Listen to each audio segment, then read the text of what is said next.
Hello, Film Independent members, and welcome to this Film Independent Presents Q&A for the new Focus Features film Stillwater, directed by five-time Film Independent Spirit Award winner and writer-director Tom McCarthy.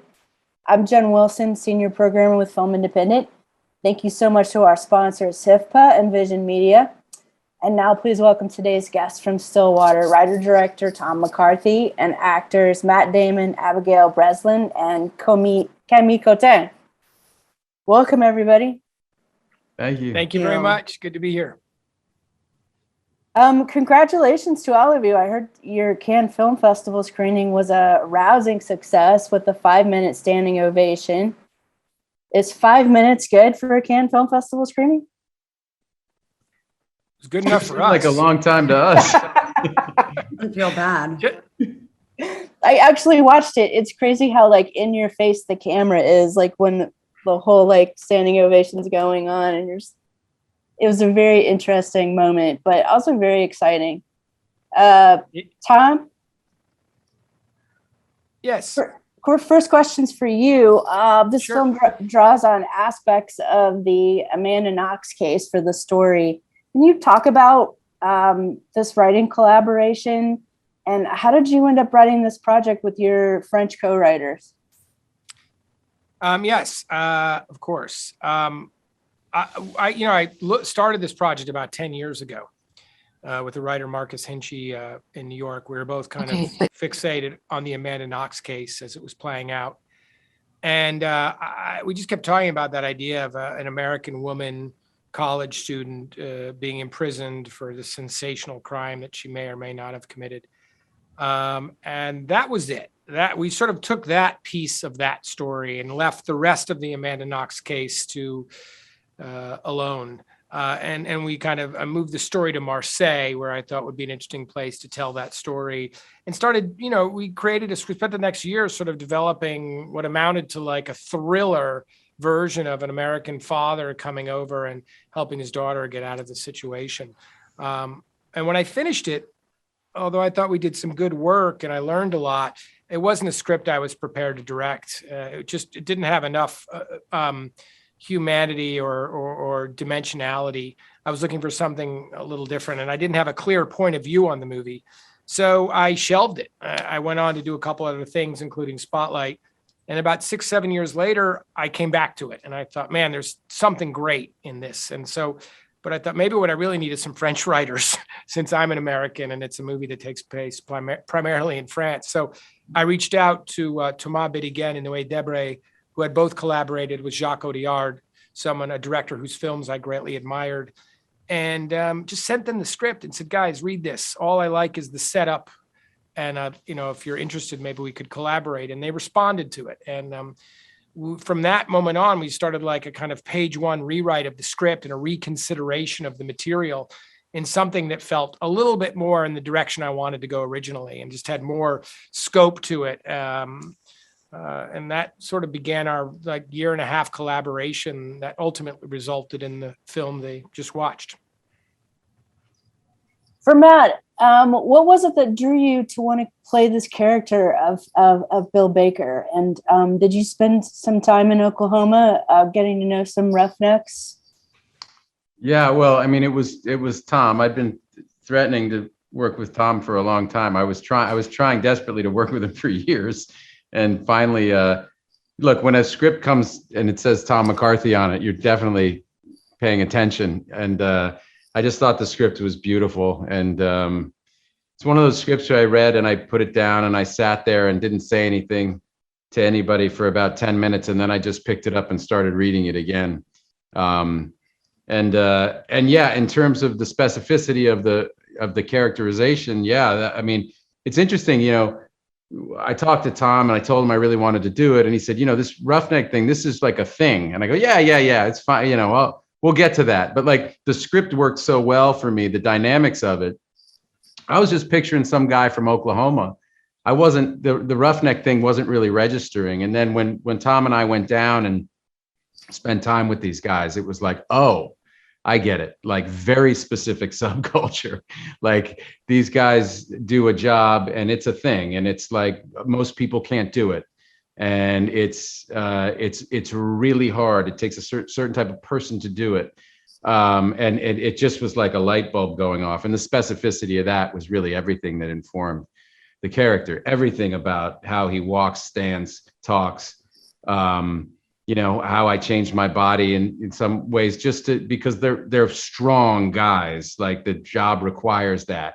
Tom and I talked a lot about there being a threat of violence just underneath the surface at all times with him. Like, it comes out in those little flashes, like in the lawyer's office when I take the pen and throw the pen, and it's just like the scene just pivots. And suddenly this lawyer who'd kind of been looking down his nose at Bill suddenly is like, I might get my ass kicked right now. This is real. And it just those little things and all those little details, the physical details really came from spending time with those guys. And it's all in the writing. And I feel like, Tom is very famous as a director and a writer, but he's a terrific actor. And I felt like we built this guy together because it's a very specific thing. Yeah, I felt the specificity of this film in so many ways, and I thank you so much for it. As somebody who's from the Midwest, I felt like I recognized Bill, many things about Bill, in the way that he dresses, the way that he walks, the food that he eats. It was all incredibly accurate. For Abigail, tell us about this character that you're playing, Allison Baker, and what kind of preparation work did you do to play her? Yeah, I mean, I've been kind of saying today as well that it was pretty, everybody made my job pretty easy because it was already such a complex character as it was written. And, to be in prison is clearly not an ideal situation. And when we filmed actually at Les Baumettes, it definitely deterred me from ever breaking the law. But most of the prep that I did for it was just do some research on people who have been in prison, whether they've been falsely accused or correctly accused. I spoke with some people who had been incarcerated and just kind of got a feel for that isolation and how it's kind of like being a caged animal in a lot of ways. And I think for Allison, she's just kind of holding on to this like tiny shred of hope that is really not realistic, but she kind of has to trick herself into believing that it's a possibility. And I think the best was just going to Marseille and spending time there and being at Les Baumettes, the prison, and getting to walk through and kind of see where the cell would be and the long walk to the visiting room and all of that just really helped me a lot with my character. For Abigail and Matt, did you sort of envision this relationship, this father-daughter relationship, as two people who don't really know each other that well? To some degree. I mean, I think for me, we come at it from different places. I mean, the Bill's character he carries a lot of grief and pain and shame and regret, and feels a level of responsibility for where his daughter is, and attributes it, I'm sure, to some of his own failings as a father and shortcomings. And I mean, the scene, the movie starts, he's cleaning up after a tornado, and that's his life in a microcosm. He's like, he's woken up out of the years of addiction and as he says, being a fuck up, and he's trying to do the right thing, and it's heroic in some ways, and but he doesn't have any of the tools or the skills that he needs to do what he wants to do, but he so desperately wants to do it because he wants to repair the damage that he's done, and so that's kind of and you want to try to feel that from the first moment you see him, that he's carrying something.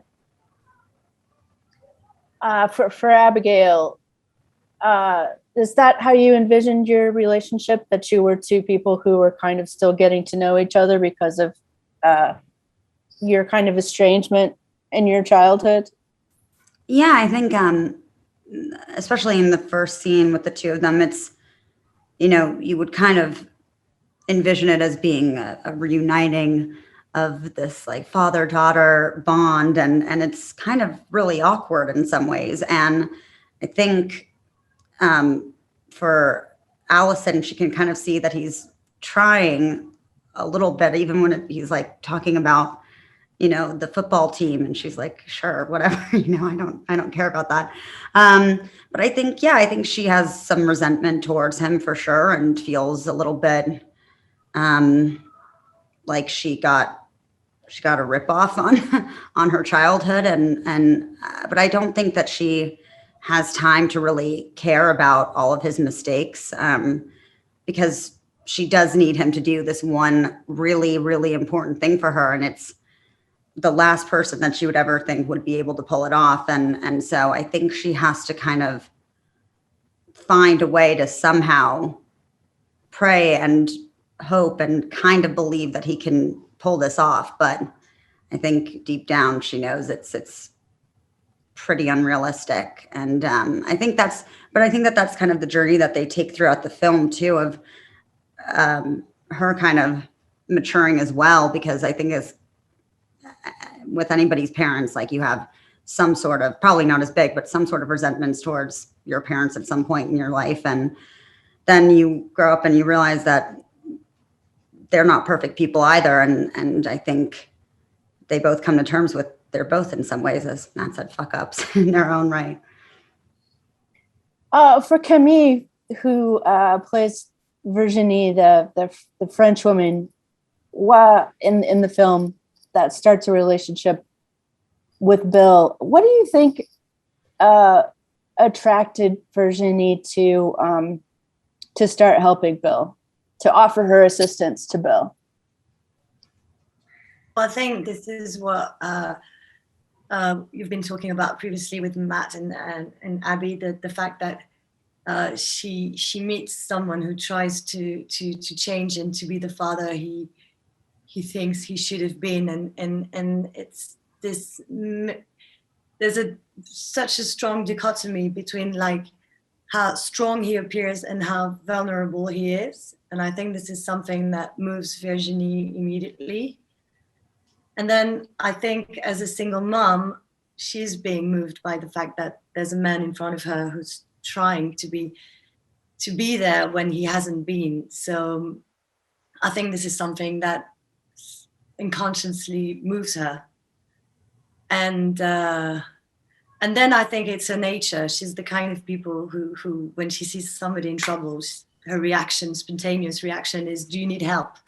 And then maybe after she wonders why she behaved that way, but something that's the person she is. I'm wondering, since the film was such a rousing success at Cannes, if you feel like that the film is going to be in particular a big success with French people, and if it is, why? I don't know. Talking about success is something delicate, but I don't know about that. But what I can say is that from my perspective as a French person, and I knew Marseille before I came shooting there, I think Tom has filmed Marseille in an amazing way, and it is so accurate, as you said, as Bill seems to be so accurate from Oklahoma. I think Marseille is so accurate and so poetic too. So I think French people cannot feel betrayed. No way. It's impossible. So for Tom, one of the pivotal scenes in the movie is when Virginie translates the letter from Allison to her lawyer, where she says, don't tell my dad about this. He's not capable of helping me. And of course, Bill finds this out. I really expected him at that moment to be discouraged and mad and leave. But in fact, this is, the inciting moment for this character.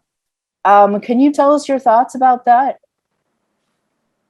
Yeah, I remember when we were shooting that scene, it was early in the schedule. I think it was one of Camille's first scenes. And I always try to, with our lead actors, I try to sort of gently work up to those scenes, but we had no choice. We're at this location, we had to film it. So I apologized and off we went. And I remember the night we filmed it and we turned it on, first Camille and then Matt, like how moved I was by the scene, by her sense of empathy and even sympathy for this man as a parent, and hearing those words, I can't trust my dad, he's not capable. And then of Matt's quiet and restrained performance and acceptance of those lines, I just found them to be heartbroken. And I saw in Matt, in that moment, it's almost like an antithetical moment of a character being like, okay, it's going to pay off later. He doesn't the next moment activate, but you can see it resonates with him so deeply, so emotionally, that it imprints upon him, so that later when he does take action, when he actually takes this case on against his daughter's wishes, and in some way betrays her wishes, it's all driven by that moment, by that really emotional scene. I think that was, the second day of filming. I thought, oh, wow, both the chemistry between Matt and Camille as two adults connecting and finding each other was very palpable on the night. And that usually bodes well for what ends up in the film. Well, that was also the day I knew everything was going to be fine, because Camille, for one, was so good, but that I really felt something in that scene. There's a lot of shame and embarrassment that the guy feels and that I felt in that moment, but I didn't do anything. And Tom didn't ask me to do anything more than that. And so that was when I knew we were going to be fine. This is one of the last two scenes in the film are extremely poignant, which is Bill asking his daughter about the necklace. And, in that moment, she confesses what's happened. And she says, "What's wrong with us?" Which feels like a big question in this film. So I'll ask that question, I guess, to you, Tom, first. What do you think is wrong with Bill and Allison? Well, I think that probably it's not just them. It speaks to all of us in some way, right? And I think the more specific you get in terms of character and motivation, sometimes the greater what's the right word, accessibility it has to other people in other places. And I feel like that scene is really seated earlier in the scene between Camille and or between Virginie and Allison, when they're talking and she's like, "Don't trust him, be careful. I know, because I have it in me too." That they recognize in them something that they perceive to be a defect, a flaw, a character flaw that they both possess, and it's father and daughter.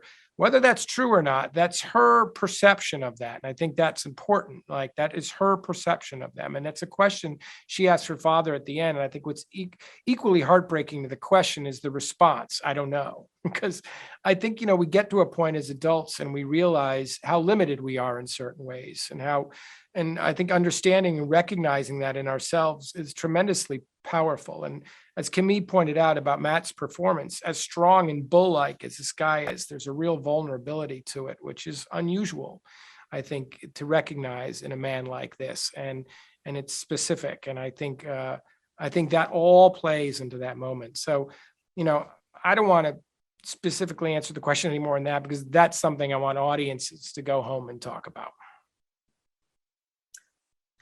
And then the last scene, when Bill and Allison are back in Oklahoma, sitting on the porch and talking.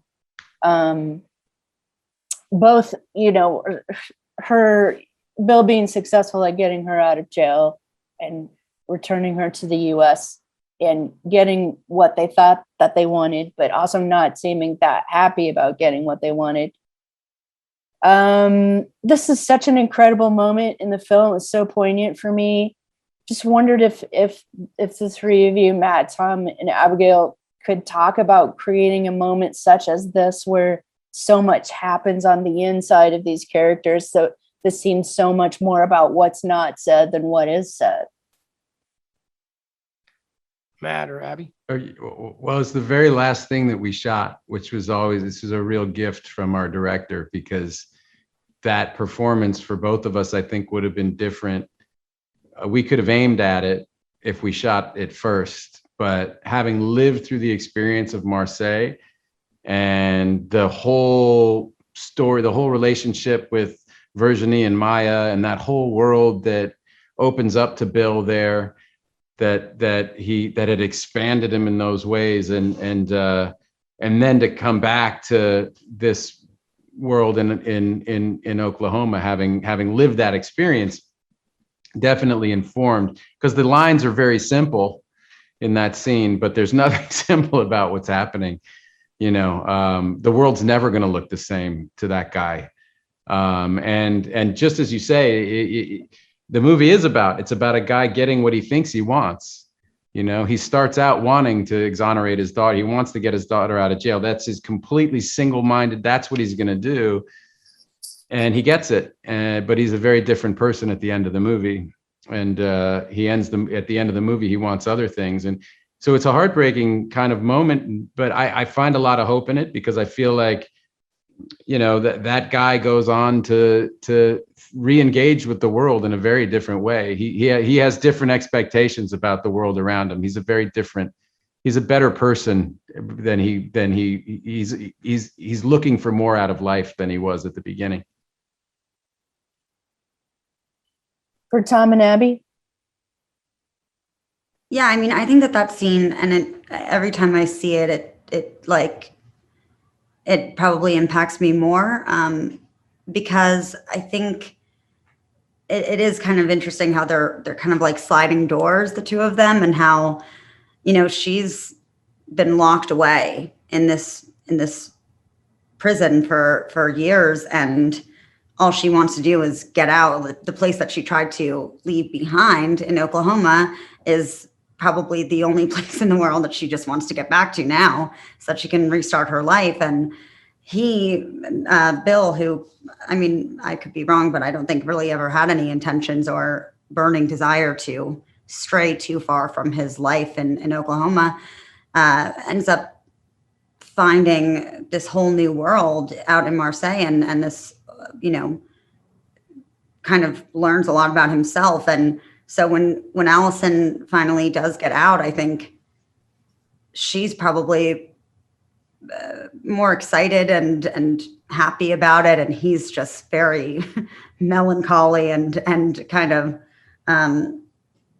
he's just lost something that was so amazing to him with Virginie and Maya, and she's gaining back her life. So they're always kind of missing each other and what they want. But I think Matt's right. I think that it is hopeful in some ways that, they can start to maybe repair the damage done. And it's kind of sad too, because I don't think Allison has a concept of what he went through either. So they both don't really understand what each other have been through. Yeah, look, I would only add to that, because I think that's all totally right on, right? I would just say that, like, one of the things that drew me to this film when I reapproached it and reimagined it with the French writers was talking about sort of people's idea of their moral imperative, what's most important to them and what's most right in their mind, and like the lengths that people will go to achieve that. And this is coming at a time where specifically our country was shifting towards a sort of nationalistic and populist point of view, where it was me first, us first, what's best for us. And I think there's real consequences to that, real world consequences, emotional, spiritual consequences to that. And I think that last moment I think it's almost a tough moment to articulate, right? Because it's in some way accounting for all of that at the end of the movie. And you can kind of see it in Matt's gaze in that final moment where, he sees the world differently. What is he prepared to do about it? I don't know. So is it tragic? Yes. Is it hopeful? Yes. Is it a little bit of everything? I hope so. I hope that is the moment that audiences go home and talk about. It's something that myself and Thomas and Noé, the French writers, spent a lot of time talking about, a lot of time trying to distill thematically where we're reaching for with the movie. And again, I think it's most important that we weren't trying to answer anything. We were just trying to keep pressing the audience to ask the right questions.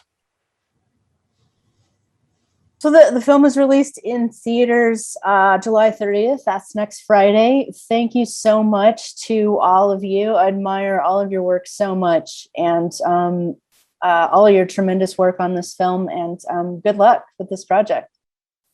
Thanks. You.